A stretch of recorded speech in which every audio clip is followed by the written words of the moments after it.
Retornamos com mais uma aula de História, professor Jorge Augusto, explicador virtual. A nossa aula de hoje será sobre Grécia Antiga, videoaula número 13. A Grécia, berço da democracia, berço da civilização, guerra de Troia, mitologia, os deuses. É sobre esse mundo que nós vamos começar agora a desvendar os seus segredos, vamos começar a ver os mistérios desse povo grego. Então nós vamos trabalhar todo o processo de evolução política, todo o processo de formação desse povo grego. Então vamos lá. Primeiro slide aqui, a posição geográfica da Grécia. Aqui, ó, nós vamos ver que a Grécia mais à frente é uma região montanhosa, também cercada aqui pelo mar Mediterrâneo. Nós vamos ver que as suas características culturais e geográficas vão favorecer uma pouca habitação desse território grego. Então, seguindo aqui, próximo slide, História e Natureza. Nós vamos pegar todo o processo de formação da Grécia através da sua característica natural. Como que a Grécia vai se consolidar numa região montanhosa? Como que nasce uma civilização agora sem depender de um rio, mas uma civilização onde nós temos proximidade ao mar Mediterrâneo e também a questão das montanhas. Então aqui, a Grécia apresenta um relevo montanhoso e por isso só 1/5 do território é habitável. O solo é pobre em recursos minerais e pouco fértil. Essas características isolavam os vários grupos humanos locais, dificultando a comunicação e favorecendo a formação política predominante, a polis, que vem a ser a polis. A polis são as pequenas cidades da Grécia, são também cidades-estados, independentes uma das outras. Daqui a pouco iremos ver a polis de Atenas e a polis de Esparta, que são as principais polis gregas. O litoral é cheio de golfos e baías, cabos e penínsulas. Entretanto, não são muitos os bons portos naturais. E os rios têm pequena extensão e pouco volume de água. Então nós vamos ver aqui que esse povo ele consegue erguer uma civilização numa região montanhosa, onde os recursos naturais são totalmente escassos. E os rios não são tão importantes quanto no Egito e na Mesopotâmia. Seguindo aqui, próximo slide. Ainda na questão da história e natureza do povo grego. As chuvas são muito raras e a vegetação também é escassa. O desmatamento feito durante séculos contribuiu para reduzir a extensão das florestas naturais. Segundo ponto, o clima não favoreceu muito a ocupação do território grego. Verões tórridos e os invernos quase sempre muito rigorosos. Terceiro ponto aqui, na região sul, as condições climáticas são mais suaves. Então aqui, considerando essas características geográficas, podemos calcular o quanto foi difícil para os gregos ocupar a região nos primeiros tempos. Então nós temos aqui todo um processo de disputa com o clima para que uma civilização fosse possível surgir nessa região. Pegamos aqui então as questões climáticas. Porém, o próximo slide vai nos falar aqui algumas observações sobre a relação entre a formação do povo grego e a questão da geografia e também do clima. Será que o clima foi determinante para o estabelecimento de uma civilização na Grécia? Então vamos lá. É importante frisar que o surgimento das cidades-estados na Grécia não pode ser explicado unicamente pela influência do meio geográfico. Então, as polis gregas elas não devem ser explicadas apenas pela questão geográfica, pois senão estaríamos aqui caindo num fatalismo ou num determinismo geográfico. O que seria isso? A geografia apenas ela vai influenciar na formação desse povo grego, ou seja, ela retira totalmente a influência humana na construção de uma civilização e coloca apenas a geografia como um fator determinante. Retornamos lá na aula da história, lá nas nossas primeiras aulas, no contexto de conceitualização da história, que a história ela só existe graças à influência humana. Então é isso aqui que esse ponto vem discutir. Colocar no fatalismo ou um determinismo geográfico é tirar a ação do homem de todo o processo de consolidação de um povo grego. E último ponto aqui, podemos concluir então que o homem, através de suas ações e seu trabalho, faz a história, relacionando dialeticamente com o meio geográfico e com as demais circunstâncias que interferem na vida humana. A formação do povo grego, então, ela é uma união de todo o trabalho humano e do processo geográfico. Então nós temos a ação humana, o homem interferindo aqui na geografia. Então, nunca cair num determinismo geográfico, senão estaríamos anulando a presença do homem. E sem o homem não é possível estudar história. Próximo slide. Os períodos históricos desse mundo grego. Teremos aqui período pré-homérico, 2800, 1100 a.C. Vai ser o período marcado pelo povoamento da Grécia. O segundo período que nós vamos trabalhar, período homérico, 1100 a 800 a.C., marcado pelos poemas da Ilíada e da Odisseia, aonde o grande Homero, o grande historiador grego, ele vai estar trabalhando aqui esses poemas que vão estar tratando da guerra de Troia.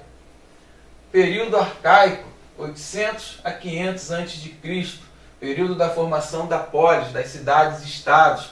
Estaremos vendo aqui essas cidades organizadas independentemente uma das outras, aonde Atenas e Esparta irão se destacar. Atenas, berço da democracia, e Esparta, que vai estar muito ligado aqui à guerra. Daqui a pouco nós iremos trabalhar com mais calma essas duas cidades. Período clássico, de 500 a 336 a.C., é o auge da polis, onde as polis já estão consolidadas. E o último aqui, o período helenístico, decadência da polis e o domínio macedônico. Então nós iremos viajar aqui por esses períodos da história grega. Nós vamos ver aqui as polis de Atenas e Esparta, nós iremos ver um pouco também da guerra de Troia e, claro, a Grécia como berço da democracia, da filosofia, da medicina. Próximo slide. Período pré-homérico. É o início da formação do mundo grego, caracterizado pelas invasões arianas, que eram os povos aqueus, eólios, jônios e os dórios. Esses povos começarão a invadir a região da Grécia e vão começar a estabelecer os primeiros núcleos aqui de seres humanos na Grécia. Ainda dentro do período pré-homérico, nós vamos ter aqui do século 20 a.C. ao século 15 a.C. Os mais antigos vestígios arqueológicos encontrados na Grécia atual dão indícios da existência de povos vivendo nessa região por volta de 2500 a.C. Tais povos se mesclaram a outros povos que invadiram a região por volta de 2500 a.C. Então aqui o primeiro povo a se consolidar nessa região da Grécia foram os aqueus, que serão seguidos pelos eólios e os jônios. São os povos que darão origem ao mundo grego. A convivência, então, entre os povos do local e os invasores não era nada pacífica. Nós já vamos ver que no início da formação da Grécia, nós vamos ter conflitos entre esses povos. Então aqui por volta de 1200 a.C. chegam os dórios, é onde nós teremos o maior número de conflitos. Seguindo aqui, próximo slide. Período pré-homérico ainda, civilização creto-micênica, aonde os povos de Creta e de Micênios, os cretenses e os aqueus, estarão aqui se consolidando também nessa região. Os cretenses, muito ligados aqui ao comércio marítimo, uma talassocracia, poder nas mãos da elite comerciante. Nós temos aqui um conceito de governo. Como era essa talassocracia? Quem praticava o comércio detinha o poder político. Segundo aqui, uma escrita silábica e destaque para as mulheres. Na civilização cretense, as mulheres elas tinham importância também. Os povos micênicos faziam parte aqui da Grécia continental. Os aqueus, conquistaram os cretenses, porém assimilaram alguns de seus valores culturais. Então os micênicos, nesse processo de invasão, eles irão conseguir conquistar os povos cretenses, porém, ao invés de acabarem com todo o conhecimento cultural dos cretenses, eles irão adquirir algumas características culturais desse povo. Foi a forma encontrada pelos micênicos de darem prosseguimento aqui à cultura. Próximo slide. Falando agora dos dórios, esses povos que invadiram a Grécia também, junto com os aqueus, junto com os micênicos. Eram povos guerreiros, saqueadores e conhecedores do ferro, enquanto os povos locais utilizavam apenas o bronze. Os dórios, então, tendo aqui o ferro como um grande aliado, eles praticamente vão destruir os centros urbanos que estavam se formando já na Grécia. A invasão dórica levou os gregos a fugirem, constituindo a primeira diáspora grega, ou seja, a primeira dispersão dos gregos, ou seja, com medo das invasões desse povo estritamente guerreiro, os gregos começam a se espalhar pela região. Alguns dirigiram-se para as diversas ilhas vizinhas, enquanto outros rumaram para o interior. Eles deixam o centro da Grécia e vão para o interior ou para ilhas próximas, com medo da invasão desse povo dório, ou seja, com medo da civilização ser totalmente destruída. Próximo slide. Período homérico, caracterizado pela formação dos genos. Nesse período homérico, nós vamos ver os relatos de Homero e também a formação dos primeiros grupos populacionais aqui, que são os genos na Grécia Antiga. O período homérico, ele é o período aqui onde Homero ele vai ter grande importância, esse grande homem aqui que vai relatar os acontecimentos que estarão ocorrendo na Grécia. Temos aqui, como característica do período homérico, século XV a.C. a 8 a.C., o seguinte: os tempos homéricos têm início com a invasão dos dórios. Assim que os povos dórios invadem a Grécia, começamos a viver o período homérico. A denominação é devido às principais fontes que retratam o período atribuídas a Homero. A Ilíada, que é muito conhecida pela Guerra de Troia, e a Odisseia, que vai narrar as aventuras de Ulisses, o herói grego. O Homero, então, ele faz esse processo de investigação. Ele é o grande historiador aqui, um dos grandes historiadores desse período aqui, já que ele via, anotava, relatava. Então Homero ele contribuiu aqui muito para o conhecimento da história da Grécia. Próximo slide.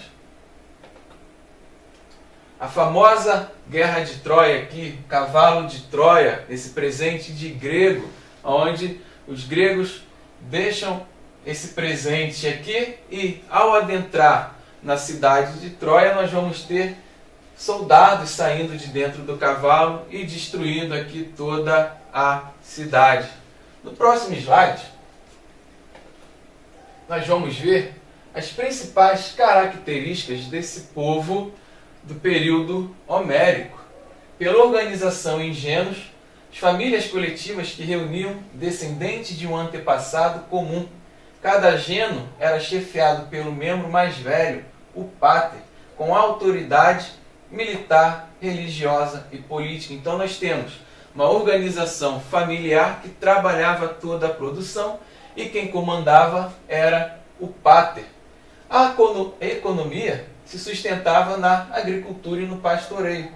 A terra ela era uma propriedade coletiva, ou seja, todos eram donos da terra, todos eram donos da produção. A produção destinava-se à subsistência da família e o comércio pouco desenvolvido e à base de trocas. Não havia desigualdade econômica e nem social. Então nós temos aqui a primeira organização política desse povo grego, que são os genos, essa organização familiar. Paramos aqui, daqui a pouco daremos mais continuidade a esse mundo grego. Prazer e até a próxima.